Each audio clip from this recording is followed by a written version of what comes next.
পাকিস্তান ভারত সীমান্তে রাত তখনও অনেক গভীর। রাজস্থানের আন্তর্জাতিক সীমান্তে ঠান্ডা হাওয়া বইছে, তার মধ্যেই টহলে ব্যস্ত ভারতীয় সীমান্ত রক্ষীরা। এমন এক মুহূর্তেই হঠাৎ ধরা পড়ে এক অচেনা ছায়ামূর্তি। কাছে আসতেই পাকিস্তানি রেঞ্জার দেখে চমকে ওঠে বিএসএফ। কিন্তু কে এই রেঞ্জার? কিভাবে আর কি উদ্দেশ্যে তিনি এলেন সীমান্ত পার হয়ে?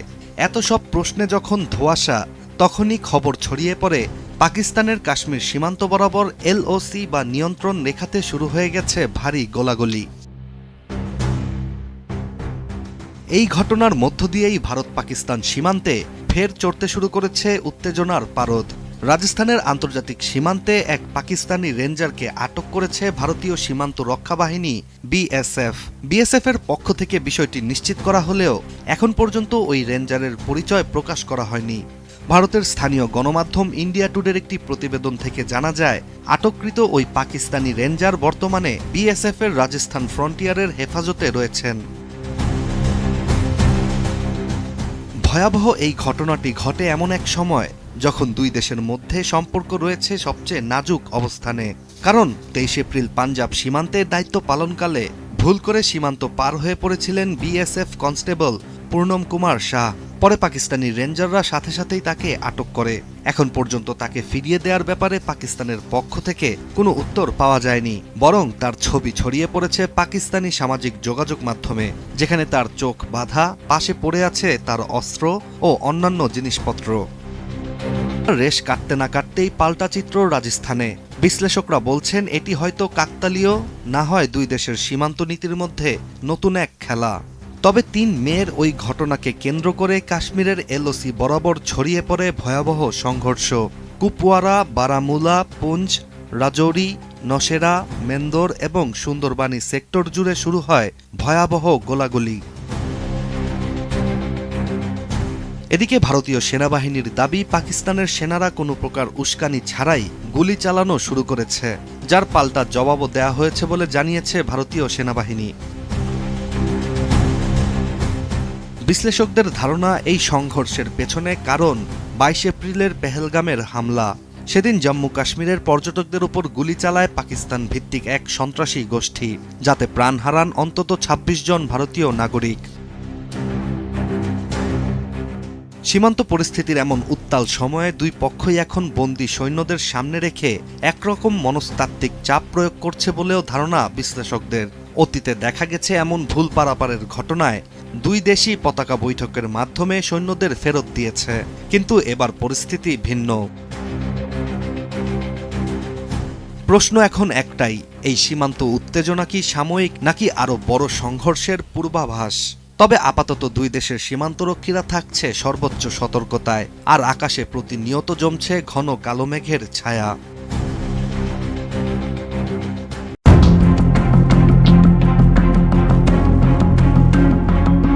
কাশ্মীরের পেহেলগামে হামলার ঘটনার পর থেকে ভারত পাকিস্তানের মধ্যে চরম উত্তেজনা বিরাজ করছে। একদিকে পাকিস্তান ক্ষেপণাস্ত্রের পরীক্ষা চালাচ্ছে, অন্যদিকে ভারত বিমান ও নৌবাহিনীর মহড়া দিচ্ছে। সীমান্ত এলাকায় কড়া নিরাপত্তা বলয় তৈরি করেছে দুই দেশ। কেউ কাউকে চুল পরিমাণ ছাড় দিচ্ছে না। ঠিক এমন সময়ই ভারতের বিএসএফ দেশটির উত্তরাঞ্চলীয় রাজ্য রাজস্থানের আন্তর্জাতিক সীমান্ত থেকে এক পাকিস্তানি রেঞ্জারকে আটক করেছে। এই ঘটনার পর কাশ্মীরের নিয়ন্ত্রণ রেখায় উভয় দেশের সেনাদের মধ্যে ভয়াবহ সংঘর্ষের ঘটনা ঘটেছে। এটিকে সাম্প্রতিক সময়ে দুটি দেশের মধ্যে সবচেয়ে বড় সংঘর্ষ বলে মনে করা হচ্ছে। ভারতীয় সংবাদ মাধ্যম এনডিটিভি জানিয়েছে, আটক হওয়া পাকিস্তানি রেঞ্জারের পরিচয় এখনও প্রকাশ করেনি ভারত। সেই পাকিস্তানি রেঞ্জার বর্তমানে বিএসএফের রাজস্থান ফ্রন্টিয়ারের হেফাজতে আছেন। সংবাদ মাধ্যমটি বলছে, পাকিস্তানি রেঞ্জারকে আটক করার কয়েক ঘন্টার মধ্যেই পাকিস্তানের সেনাবাহিনী নিয়ন্ত্রণ রেখার বিভিন্ন সেক্টরে বিনা উস্কানিতে গুলি চালাতে শুরু করে। ভারতীয় সেনাবাহিনীর বেশ কয়েকটি সূত্র জানিয়েছে, কাশ্মীরের কুপওয়ারা, বারমুলা, পুঞ্জ, রাজৌরি সহ বেশ কয়েকটি সেক্টর জুড়ে এই হামলার ঘটনা ঘটেছে। ভারতের বিএসএফ পাকিস্তানি রেঞ্জারকে আটক করার পর সাম্প্রতিক সময়ের মধ্যে সবচেয়ে বড় সংঘর্ষে জড়িয়ে গেছে দুই দেশ।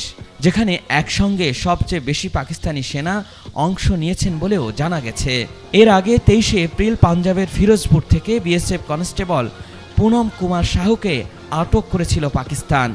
ভারত পাকিস্তানের মধ্যে সীমান্তে ভুল করে পার হওয়া সৈন্যদের ফেরত দেওয়ার একটি প্রচলিত প্রক্রিয়া থাকলেও সম্প্রতি উত্তেজনা বেড়ে যাওয়ায় পাকিস্তান শাহকে ফেরত দিচ্ছে না। ফলে ভারতও পাকিস্তানি রেঞ্জারের ফেরতের বিষয়ে সিদ্ধান্ত নেয়নি। এমন চরম উত্তেজনার মধ্যেই পাকিস্তান শনিবার আবদালি ব্যালিস্টিক ক্ষেপণাস্ত্রের পরীক্ষামূলক উৎক্ষেপণ করেছে। ভারতের কর্মকর্তারা এটিকে খোলামেলা উস্কানি বলে মন্তব্য করেছেন। 450 কিলোমিটার রেঞ্জের এই ক্ষেপণাস্ত্র পাকিস্তান সিন্ধু মহড়ার অংশ হিসেবে পরীক্ষা করেছে বলে জানিয়েছে।